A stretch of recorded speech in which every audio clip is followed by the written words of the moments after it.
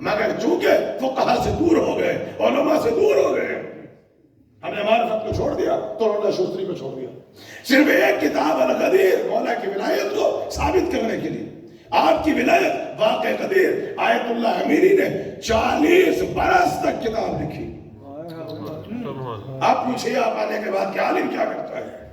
40 برس لگائے صرف 20 والیوم القدیر، 20 والیوم. اور سنیں گے آج تک اتنے سال ہو گئے انتخاب کو، خالی 11 جلدیں ہمارے سامنے، 9 جلدیں آج تک علم رجال کی ہمارے سامنے نہیں آ سکی. دنیا میں کبھی مصر جا رہے ہیں، کبھی ہندوستان جا رہے ہیں، کبھی جو ہے وہ دمشق جا رہے ہیں، کبھی عراق میں، کبھی ایران میں. خود ناصر الملت کے لائبریری میں ہندوستان میں بیٹھے پاؤں خراب ہے، چلنا محال ہے، چلنا مشکل ہے. ایک کتاب القدیر کو لکھا. یہ تحفہ دیا آپ کے علماء تاکہ ولایت سمجھ میں آئے. اور سنیں گے جب انسان اپنے آپ کو سپرد کر دیتا ہے اپنے خدا کے سامنے، اپنے ایمان کے سامنے، تو ابھی میں نے آپ کے سامنے مرتضی شیخ مرتضی انصاری کی مثال بھی دیتا چلا. ہے کوئی عالم جو یہاں پہ آ کے بیٹھے اور نماز پڑھائے جب تک شیخ مرتضی انصاری کو پڑھ کے نہ آ جائے؟ وہ توزیل مسائل کو سمجھے گا، وہ فقہ کو سمجھے گا، وہ حلال حرام کے مسائل سمجھے گا. شیخ مرتضی آپ جانتے ہیں کہ مولا کا کیا احسان ہوا جب اپنے آپ کو نجف کے سامنے سپرد کر دیا. درس دے رہے شیخ مرتضی انصاری بیٹھے، درس اتنا مشکل ہے کہ شاگرد بیٹھا ہوا ہے اس کی آنکھ سے بالا تر، وہ نہیں سمجھ رہا ہے، اصول پڑھا رہے ہیں، اصول پڑھا رہے ہیں، اصول سمجھ میں نہیں آ رہا، پریشان ہو گیا شاگرد. ایک دن کیا ہوا، درس سے اٹھ کے سیدھا امیر المومنین کی زری پہ جا کے کہا کہ میں یہاں پہ آیا تھا، میں نے بڑی صحیح کی ہے، میں نے بڑی کوشش کی ہے، پھر سمجھ میں آتی ہے، اصول سمجھ میں نہیں آتا، اصول سمجھ میں نہیں آتا، فلسفہ سمجھ میں نہیں آتا. یہ عالی درس ہوتا ہے آپ کے حرم میں. ہم نے اپنے آپ کو آپ کی بارگاہ میں جھکا دیا. سو گیا، جیسے سویا تو خواب میں امیر المومنین کو دیکھا، کہا کہ قریب تو آؤ. دیکھیں تیار کیسے ہوتا ہے، قریب آئے تو ایک مرتبہ کان میں بسم اللہ پڑھ دی. کہا جا کے درس میں بیٹھ جاؤ. آپ جو درس میں بیٹھا ہے تو وہاں پہ، لیکن جب مل جائے تو پھر علم کافی نہیں ہے جب تک کہ علم کے ساتھ انکساری نہ ہو، جب تک علم کے ساتھ توازے نہ ہو. اب درس میں بیٹھا ہے تو اب تہذیب پہ تو ثقافت بھی ہو. وہاں پہ شیخ مرتضی انصاری پڑھا رہے ہیں، وہ بڑھ بڑھ کے بول رہا ہے، بڑھ بڑھ کے بول رہا ہے. جب بہت دیر ہو گئی تو مرتضی انصاری نے کہا ذرا قریب تو آؤ. اب سنیے گا، جب وہ قریب آیا کہنے لگے بیٹا بولنا بہت، مگر یاد رکھنا جس نے تیرے کان میں بسم اللہ پڑھی ہے اس نے میرے کان میں پوری علامت پڑھی ہے.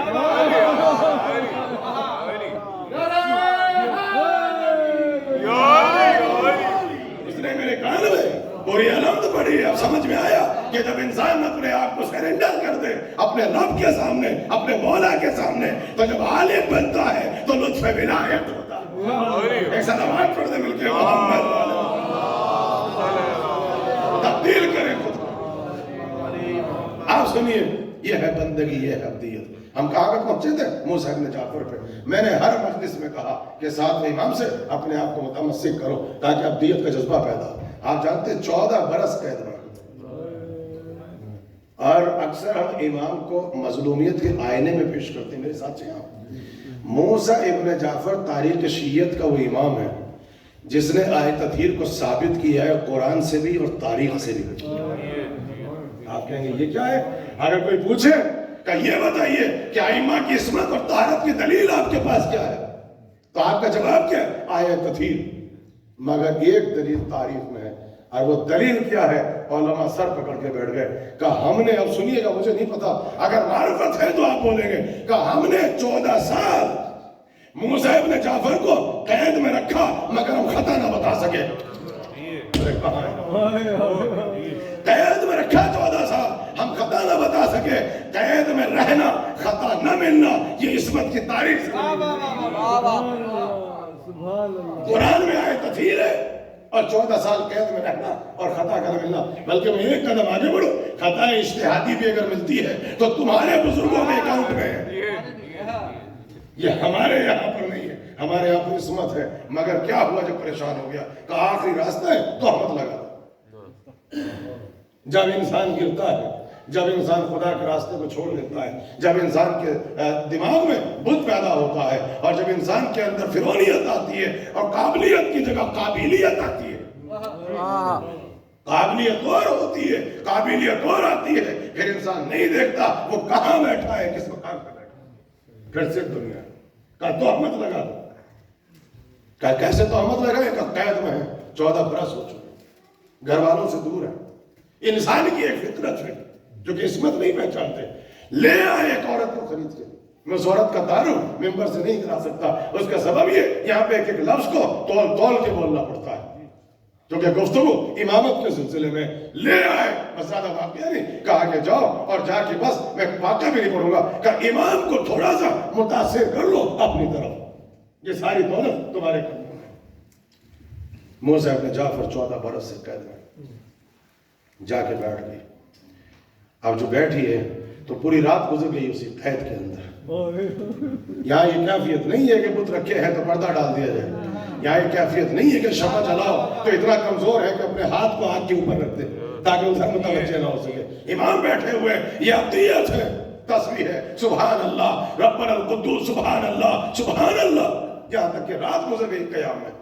جب صبح نماز شب کا وقت آیا تو دوبارہ سجدے سے سر اٹھا اور پھر نماز صبح پڑھی، اور جب نماز صبح کے بعد سجدے میں رکھا تو ظہر کا وقت آ رہا تھا تو سجدے سے سر اٹھ رہا تھا۔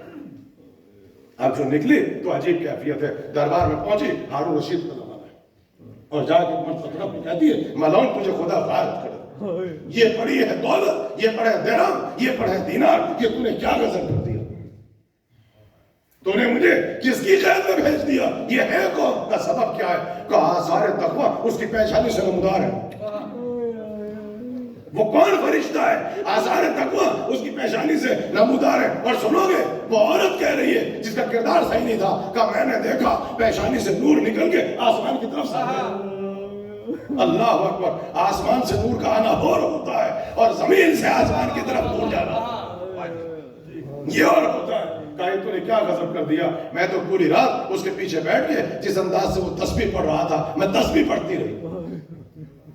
یہ دیکھنا چاہتے آل محمد آپ کو، جس سماج میں جاؤ، جس معاشرے میں جاؤ، لوگ آپ کا کردار دیکھیں، یہ علی کے شیعہ ہیں۔ کہا میں تو پوری رات تسبیح پڑھتی رہی، عبادت کرتی رہی، یہ پڑی ہے دولت، یہ پڑی ہے ثروت، میں اس کو کیا متاثر کر دی، وہ ایک لفظ نہیں بولا، اس کے کردار نے میرے کردار کو تبدیل کر دیا، اس کی شخصیت نے میرے کردار کو بدل دیا۔ بس ایک جملہ کہوں گا عزیز، اس واقعے کو سنا، کوئی مسکرایا، کوئی رویا، کسی نے سبحان اللہ کہا، ایک معصوم کی عبادت کو دیکھا،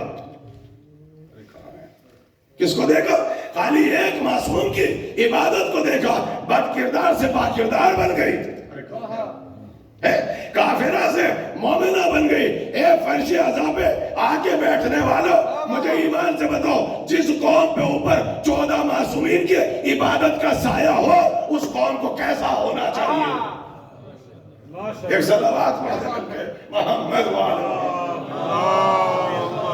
ایک معصوم کی عبادت دیکھو تو یہ اثر تھا۔ اور اگر کوئی قوم ایک ہو اور اس کے اوپر 14 معصومین کی عبادت کا سایہ ہو تو بتاؤ اس قوم کو کس مقام پہ ہونا چاہیے۔ مگر یہ جب ممکن ہے جب ابدیت کا تصور، میں نے ہر مجلس میں 7ویں امام کو پڑھا اور بار بار اپنے نوجوانوں سے کہا کہ کوشش کیا کرو اپنے آپ کو موسیٰ ابن جعفر سے کنیکٹ کرنے کے لیے، تاریخ شیعت کا مظلوم امام۔ اگر عرفان چاہتے ہو، بندگی چاہتے ہو، عبادت چاہتے ہو، طہارت چاہتے ہو، مشکلات کا حل چاہتے ہو، ذرا آؤ باب الحوائج کے دروازے۔ مگر کیا ظلم کیا، یہ کربلا والا امام کا سجدہ مکمل نہ ہوا۔ سنیں گے سنیں گے، اب ذرا سنیے گا، وقت نہیں بچا، میں چاہتا ہوں آج کی مجلس کو 7ویں امام ہی میں لے جا کے ختم کر دوں تاکہ رزق معرفت میں اضافہ ہو۔ مگر کل آئیے گا، میں نے آپ سے بار بار کہا اتنا اہم سبجیکٹ تھا کہ اگر وقت معین پر آ جائے تو شاید کو زندگی میں تبدیلی پیدا ہو۔ کل میری آخری مجلس اور بہت خاص مجلس ہوگی۔ امام کو قید میں رکھا جاتا تھا، قید میں، کبھی کبھی موقع ملتا تھا نظر بند میں جانے کا اور کبھی موقع ملتا تھا کہ امام باہر آئے اور جتنا وہ باہر آتے تھے اپنی امامت کو اسٹیبلش کرتے تھے، ایک علم سے اور ایک عصمت سے۔ مسجد نبوی میں اب آئیے کیا ہوا امام کے ساتھ، اب ذرا سا علمی گفتگو اگر میرے ساتھ ہیں تو ذرا سا سنیں۔ امام ہر مسلمان کا فریضہ کیا ہے جب وہ حج کرتا ہے تو اس کے بعد کیا کہتا ہے کہ جب تک روزے رسول کی زیارت نہ ہو حج نامکمل ہے. ہر مسلمان کا فریضہ روزے رسول پہ جاتا ہے. پوری دنیا کے مسلمان مدینے میں حج کے بعد یہ سب سے بڑا کراؤڈ ہوتا ہے روزے رسول اللہ کا. سب آتے ہیں زیارت کے لیے. بادشاہ نے کہا جب آیا زیارت کے لیے کہ اس سے بڑا کوئی مناسب موقع نہیں ہو سکتا اپنی خلافت کو مرنے کا. سب سے بڑا موقع ہے. عرب بھی ہے, عجم بھی ہے, سب جمع ہیں, سب روزے رسول پر سب سلام کر رہے تھے. یا نبی اللہ ہمارا سلام, یا رسول اللہ ہمارا سلام, یا حبیب خدا ہمارا سلام. یہ بلندی پہ گیا, اس نے نیا سلام ایجاد کیا. اے میرے کزن برادر, اے میرے چچا زاد بھائی, آپ پہ میرا سلام. یہ دیکھیں جو فرعونیت آتی ہے روزے رسول پہ کھڑا ہے. کہو کزن برادر, اے میرے چچا زاد, آپ پہ میرا سلام. کیوں؟ کہا ساری دنیا متوجہ ہو جائے کہ امتی ہونا اور ہوتا ہے. اور یہ تو سگا خاندان سے آگے ہے, قبیلے سے آگے ہے, جو کزن کہہ کے سلام کر رہا ہے, اپنا خاندانی رشتہ دار بتا رہا ہے. وہ موسیٰ ابن جعفر جو ہمیشہ خاموش رہتے تھے, جن کی خاموشی مشہور تھی, انہوں نے کہا کہ خاموش رہنا دلیل نہیں ہے, اب بولنا ہوگا تاکہ حقائق ہو سکے.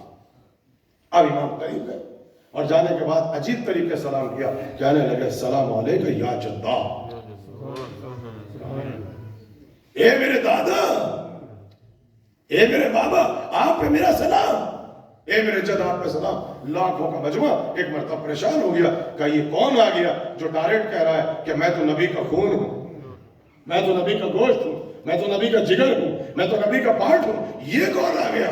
بھائی خاندانی ہونا, رشتہ دار ہونا اور ہوتا ہے, لہو ہونا, خون ہونا, بیٹا ہونا یہ اور ہوتا ہے. یہ تو اور قریب آ گئے. ہر انسان کا یہ کون کا وہ 14 برس سے قید میں تھا, یہ کون کا جو نظر بند تھے, یہ کون جو ہاؤس ارسٹ کا, اللہ اکبر, یہ ہے صادق آل محمد کا بیٹا. مجمع جو امام کے پاس, امام نے توجہ ہٹائی, مصلی پہ پہنچے. زیارت کے بعد فریضہ کیا ہے؟ 2 رکعت نماز زیارت. زیارت کے بعد 2 رکعت نماز زیارت. امام نے کوئی توجہ نہیں فرمائی, مصلی بچھایا, کہنے لگے اللہ اکبر, اللہ اکبر. جیسے یہ کہا, حاکم بیٹھا ہوا تھا, کہا میری ساری خلافت کو اس نے ختم کر دیا, اس کی ایک سلام نے میری حکومت کا تختہ الٹ دیا, کوئی فائدہ نہیں ہے. قید میں رکھا, کیا ملا؟ تو تکبیر کے لیے ہاتھ اٹھے, کہا ابھی ہتھکڑی لگاؤ. ایک کربلا والا امام کے سجدہ مکمل, ایک کاظمین والا امام کا تکبیر مکمل, تکبیر. ہاتھ اٹھ رہے تھے ایسے, کہہ رہے تھے اللہ اکبر, اور ایسے پہلے نیچے آتے, ایسے ظالم نے ہتھکڑیاں ڈال دی اور امام کو کھینچتا ہوا دربار میں لے کے گیا. یہ موسیٰ ابن جعفر کھینچتا ہوا لے جا رہا ہے امام کو. اور کمزور کتنا ہو چکے تھے ساتویں امام. یہ لکھنے والوں نے لکھا کہ جب وہ آئے خراسان سے کچھ لوگ امام کی زیارت کے لیے, اور آپ جانتے ہیں اس روایت کو, 25 رجب کو پڑھتے ہیں, اور انہوں نے دروگہ زندان سے کہا کہ روشن دان سے زیارت کرا دے, تو انہوں نے خود گواہی دی کہ وہ امام نہیں تھے, سفید چادر کا کوئی کپڑا پڑا ہوا تھا. میں کیا کروں, یہ مسائل شروع ہو گئے. حالانکہ میں تو آپ کے سامنے امام کی سیرت پڑھ رہا ہوں. اتنا کمزور, اتنا لاغر ہو گیا کہ خیر خانہ ایسا تھا کہ امام خود فرماتے ہیں کہ اگر میں قیام کروں تو قیام نہیں کر سکتا تھا, اور اگر میں سجدے میں جاؤں تو سجدہ ممکن نہیں چلتا. اب آتا کیا تھا, تھوڑا سا گرم پانی اور ایک سیکی ہوئی روٹی. اس طریقے سے امام کو رکھا. یہ کسی غریب گھرانے کا فرد نہیں تھا جس کے 18 بیٹے ہوں اور جس کے 18 بیٹیاں ہوں, یعنی بھرے گھر کا وارث تھا. اللہ اکبر. اور غربت کا عالم آپ نے دیکھا, 14 برس گزر گئے. امام کے ہاتھوں میں ہتھکڑیاں, اور اس طرح امام کو کھینچتا ہوا دربار میں لے کے چلا, اور ظالم غصے کے عالم میں بیٹھ گئے. اب یہاں ٹہل رہا ہے, تخت نہیں بیٹھتا. یہ ہارون رشید کا زمانہ ہے, یہ ٹہل رہا ہے. جیسے امام آئے تو غضبناک ہو کے کہتا ہے, یہ آپ نے کیا کہا کہ رسول آپ کے دادا, یہ آپ کے جد کیسے, آپ کا خونی رشتہ کیسے, ہم اور آپ بالکل سیم ہیں. کہا سیم کس لیے؟ کہا عبد المطلب کے ایک بیٹے ابو طالب ہیں, آپ ابو طالب کی اولاد سے ہو. دوسرے بیٹے عباس ہیں, ہم عباس کی نسل سے ہیں. ہمارا اور آپ کا سیم رشتہ ہے. آپ نے اپنے آپ کو رسول اللہ کا بیٹا کیوں کہا, خون کیوں کہا, آپ نے سلام کیوں کہا؟ بہت دیر ہو گئی. امام کہنے لگے ہم کیا کریں, اگر آئے مباہلے میں خدا ہمیں نبی کا بیٹا کہتے ہیں, اگر خود خدا آئے مباہلے میں ہمیں نبی کا بیٹا کہتے ہیں, تو تیری حقیقت کیا ہے کہ تو انکار کر دے. جب بہت دیر ہو گئی اور نہ مانا,